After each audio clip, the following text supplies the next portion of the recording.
بلوچستان میں فتنہ الہندوستان اور فتنہ الخوارج کے خلاف آپریشن طاقت سے جاری ہے۔ فورسز نے سوراب اور مستونگ میں انٹیلیجنس بیسڈ آپریشنز کیے، جن میں 10 دہشت گردوں کو جہنم واصل کیا گیا۔ ISPR کے مطابق سوراب میں 7 خوارج مارے گئے اور مستونگ میں 3 دہشت گردوں کو ہلاک کیا گیا۔ کارروائی کے دوران 2 خواتین خودکش بمبار اور 1 سہولت کار کو بھی گرفتار کیا گیا۔ بریگیڈیئر ریٹائرڈ مسعود احمد خان صاحب ہمارے ساتھ موجود ہیں۔ بریگیڈیئر صاحب، اب بات جو ہے وہ یہاں تک آ چکی ہے کہ یہ خواتین کو بھی اپنے ناجائز جو ان کے منفی مفادات ہیں اس کے لیے استعمال کر رہے ہیں، ریاست مخالف پروپیگنڈے کے لیے، شر پھیلانے کے لیے، بچوں کی ذہن سازی تو یہ کر ہی رہے تھے۔ اب خواتینوں کو بھی ٹریننگ دی جا رہی ہے کہ وہ دہشت گرد بنے اور ان کو خودکش بمبار بنایا جا رہا ہے۔ جی ہاں، دیکھیں بڑی انفارچونیٹ ڈیولپمنٹ ہے اگینسٹ دی بلوچستان کے ٹریڈیشن، روایات اور ان کے جو اقدار ہیں ان کے برخلاف جس طرح یہ مجید بریگیڈ والے ذہن سازی کر رہے ہیں، جب بلیک میل کر رہے ہیں، جو پریشرائز کر رہے ہیں اور ان کو یوز کر رہے ہیں، جسے یہ ابھی پکڑی گئی ہے۔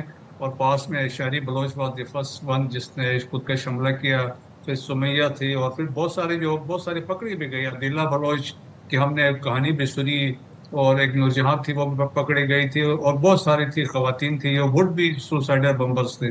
انفارچونیٹلی جس طریقے سے خواتین کا استحصال کیا جا رہا ہے بائی فتنہ الہندوستان، اور خاص طور پہ جو کل کا جو واقعہ ہوا ہے اور جس میں انہوں نے ایک بس پہ فائرنگ کی ہے، اور خاص طور پہ جب آپ کوئٹہ سے نکلتے ہیں تو یہ پہلے مستونگ ہے، مستونگ کے بعد یہ کھٹ کوچا ہے، منگوچر ہے، کلات ہے، اور اس کے بعد خوددار کا علاقہ ہے۔ تو اس بیلٹ میں ہم نے ریسنٹلی دیکھا ہے کہ دہشت گردی کے واقعات ہوئے ہیں جس میں بسوں پہ فائرنگ کی گئی ہے۔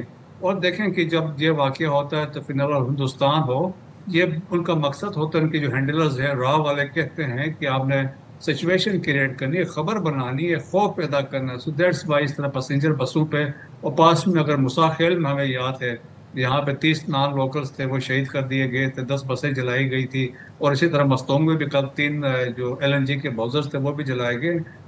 میرا خیال ہے موسٹ امپورٹنٹ ہے تو انٹیلیجنس کی بات ہوتی ہے کہ لوکل لیول پہ، ڈسٹرکٹ لیول پہ آپ کا کیا ریئیکشن تھا، آپ کی پولیس کیا کر رہی تھی، آپ کی لیویز کیا کر رہی تھی، بہت امپورٹنٹ ہے۔ اس کے بعد آپ کا کیا ریئیکشن تھا۔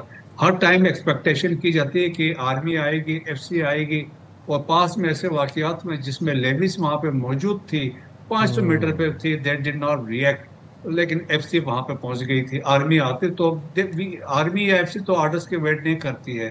سو دیٹس وائی کنسپٹ دیا گیا تھا کہ عزم استحکام کے انڈر تمام جو ہے ڈسٹرکٹ ایڈمنسٹریشن ہے، اس کے علاوہ پولیس کے لوگ ہیں، لیویز کے لوگ ہیں، جوڈیشری، ہر ایک کو اپنا کام کرنا چاہیے، اور اکارڈنگلی چیلنج تو وہاں پہ ہے، پرسسٹنٹ چیلنج ہے وہاں پہ، لیکن لوکل فیسیلیٹیٹر ہے ان کو آئیڈینٹیفائی کرنا ہوگا۔ بیسٹ آف آپریشن بھی انڈرسٹینڈ دیٹ از افغانستان، وہاں سے آ رہے ہیں، لیکن دیکھیں کہ ایک چیلنج ہے، بلوچستان از 43% of Pakistan, so it is very difficult کہ ہر انچ کونے میں آپ جا کے سیکورٹی فورسز کو رکھ سکیں، ممکن نہیں ہے۔ اور پھر دیکھیں فورسز کم ہیں، ایریا بہت زیادہ ہے، اور آبادی نہیں ہے، رگڈ ٹیرین ہے اور ویلیز ہیں، پھر لوکل جہاں پہ فیسیلیٹیشن بھی ہو تو مشکلات وہاں پہ پیدا ہوتی ہے۔ لیکن یہ ہے کہ ایک جنگ ہے، ایک طویل جنگ ہے، اور انیشیٹو ہمیشہ دہشت گرد کے پاس ہوتا ہے جس سے زیادہ کیجویلٹیز کے چانسز ہیں۔ لیکن پاکستان کا عزم ہے کہ جی وی will elimination is the ultimate objective. Correctly said. Masood صاحب، یہ جو فتنہ الخوارج، فتنہ الہندوستان ہے، یہ مذہب کا بڑا پرچار کرتے ہیں، یہ غیر شرعی فتوے لے کے اس کو استعمال کرتے ہیں ناجائز اپنے مفادات کے لیے۔ کون سا مذہب ان کو اس بات کی اجازت دیتا ہے، ترغیب دیتا ہے کہ یہ خواتین کو خودکش بمبار بنائیں اور پھر ان خواتین کو بھیجیں جا کے وہ انوسنٹ سویلین آبادیوں کے اندر اپنے آپ کو بوم کر لیں؟ اب یہ جو انٹیلیجنس بیسڈ آپریشنز ہو رہے ہیں جن میں چن کے دہشت گردوں کو جہنم واصل کیا جا رہا ہے، اس میں FC بھی ہے سر، یہ مشترکہ آپریشنز ہیں، اس میں پولیس بھی ہے، اس میں سیکیورٹی فورسز بھی ہیں، اس میں ضلعی انتظامیہ بھی متحرک ہے۔ آپ کو لگتا ہے کہ یہ آپریشنز اب کنکلوسیو ہوں گے؟ جی آپ دیکھیں جو آپریشن شعبان ہے وہ basically north east of Quetta ہے، وہ کنسنٹریشن ہے، ہنا اوڑک زیارت والی سائٹ ہے، ہرنائی والی سائٹ ہے، سنجاوی والی سائٹ ہے، اور پھر وہاں پہ دکی ہے، کوہلو کے ایریاز لگتے ہیں، سبی لگتی ہے، تو اس پہ لیکن وہ شعبان ماؤنٹینز کے وہ کامبنگ آپریشن جاری ہے، اور وہاں پہ کامیابی کے ساتھ وہ آپریشن جاری ہے، اور موسٹلی دا فوکس از آن فتنہ الخوارج ہے۔ شعبان میں کچھ ایریاز میں فتنہ الہندوستان بھی موجود ہیں، لیکن جو یہ ایریاز ہیں تو دی ساؤتھ، اور جس میں یہ مستونگ کا ایریا ہے، فلدار کا ایریا ہے، تو اس میں یہ فتنہ ہندوستان کے ہیں.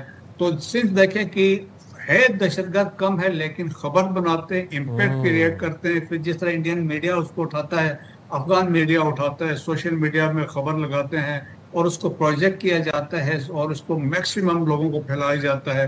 سو اس سے ایک خوف و ہراس، ایک پینک کریٹ کیا جاتا ہے. اور دیکھیں نا اس میں بھی کوشش یہی کی جاتی ہے کہ جس سے آپ جب کوئٹہ جاتے سے کراچی جاتے ہیں، جیسے ہائی وے ہے اور اس پہ آپ اس طرح کے واقعات کریں گے تو اس سے ایک خوف پیدا ہوگا. سو دیٹس وائی میرا خیال میں ذمہ داری یہی بنتی ہے کہ سب کا رول ہے، ڈسٹرکٹ ایڈمنسٹریشن کی بھی رول ہے اور انٹیلیجنس وہاں پہ مضبوط کرنی ہوگی. سی ٹی ڈی بھی ہے اور اس کے بعد پولیس بھی ہے، لوکل ایڈمنسٹریشن بھی ہے. تو میرا خیال میں وہ چیزیں منظم کرنے کے but it will take time. ہم کہہ سکتے ہیں جنگ ہے اور طویل جنگ ہوگی اور آلریڈی ایک دفعہ ہم شکست دے چکے تھے، لیکن دوبارہ طالبان کے آنے کے بعد سے ہم نے تیزی دیکھی. افغانستان کی انوالومنٹ ہے، انڈیا کی انوالومنٹ ہے، فیسیلیٹیشن سب وہاں سے ہو رہی ہے. آپ تو پیسے کی گیم ہے نا، ڈالرز دے رہے ہیں. اب یہ جو دہشت گرد فتنہ اور ہندوستان ہے وہ تو کوئی بات نہیں کر رہے ہیں نا بلوچ کی رائٹ سے یا اس کے بعد نہیں ہے. وہ ڈالرز مل رہے ہیں اور ان کے سامنے ڈیڈ باڈیز ہونی چاہیے. اور بریگیڈیئر صاحب، آپ کی موجودگی کا فائدہ اٹھاتے ہوئے بھی آپ نے ذکر کیا انڈین میڈیا کا، تو آپ دیکھ ہی رہے ہوں گے انڈیا میں اس وقت کیا چل رہا ہے. اور انٹرسٹنگ بات یہ ہے کہ یہ وہی مودی ہے جو پچھلے سال تک یہ کہتا تھا کہ پاکستانی نوجوانوں روٹی کھاؤ ورنہ میری گولی تیار ہے. آج وہی مودی اپنے ملک میں 19 20 21 22 سال کے لڑکے لڑکیوں سے، بچوں سے ذلیل ہو رہا ہے. وہی امت شاہ ہے، یہ وہی پردھان ہے اور سب یہ وہی شکلیں ہیں جو ہمیں دھمکیاں لگاتے تھے. آج اپنے ملک میں ان کے کیا حالات ہیں؟ گودی میڈیا اس کو کور بالکل نہیں کر رہا. آپ کو لگ رہا ہے کہ جو اسٹوڈنٹ پروٹیسٹ ہے سی جے پی کی کولیبریشن کے ساتھ اور جس طرح سے سونم وانگ چک وہاں بڑے متحرک ہیں، مودی نے اپنا یوتھ بینک جو ہے وہ ڈسٹروائے کر دیا اور 2029 کے انتخابات میں مودی کے پاس اب مینڈیٹ نہیں بچا؟ دیکھیں، کاکروچ جنتا پارٹی نے چیلنج کر دیا ہے دی پولیٹیکل ریپوٹیشن ہے be J P R S S کی، یا ان کا آپ سمجھ لیں جو ان کی سٹینڈنگ تھی، جو ان کی ایک آپ سمجھ لیں ریپوٹیشن تھی، وہ ڈیمیج کر گئے ہیں. اور اسپیشلی دیکھیں 25 لاکھ سے اوپر ان کے فالوورز ہیں انسٹاگرام میں، مطلب بہت اسٹرانگ پریزنس ہے. اور پھر دیکھیں انٹرنیشنل میڈیا کی نظروں میں آ گئے ہیں. یس. اور پھر جو لوگ ہیں جنریشن زی والے ہیں، ینگسٹرز ہیں، سو اب ایک تھریٹ بن گئی. جس طرح ہم نے جنتر مندر کے باہر کے مناظر دیکھے ہیں، جس طرح پبلک بچے وہاں پہ آئے ہیں اور جس طریقے سے پولیٹیکل پارٹیز کی سپورٹ ہے، so it has not develop a political threat. ابھی آپ دیکھیں فیوچر میں ابھی وہ کہتے ہیں it is a electoral threat to B J P R S S government. جس طرح ینگسٹرس نے ہیں، جس طرح ہم نے بنگلہ دیش میں واقعات دیکھے، جنریشن زی نے ٹیک اوور کر لیا تھا، تو یہاں بھی انڈیا میں آپ نیئر فیوچر میں دیکھیں گے جو مظالم وہاں پہ مسلمانوں کے ساتھ ہو رہے ہیں، سکھوں کے ساتھ ہو رہے ہیں، کرسچنس کے ساتھ ہو رہے ہیں، دلت کے ساتھ ہو رہے ہیں. یو نیور نو کہ کل یہ بھی لوگ اٹھ کھڑے ہوں گے. الٹیمیٹ یہ ہے کہ انڈیا کی جو دیکھیں نا کہ اوباما رائٹلی سیٹ کہ there will be point of time when India will pull apart, India ٹوٹ جائے گا، تو لائکلی ہے.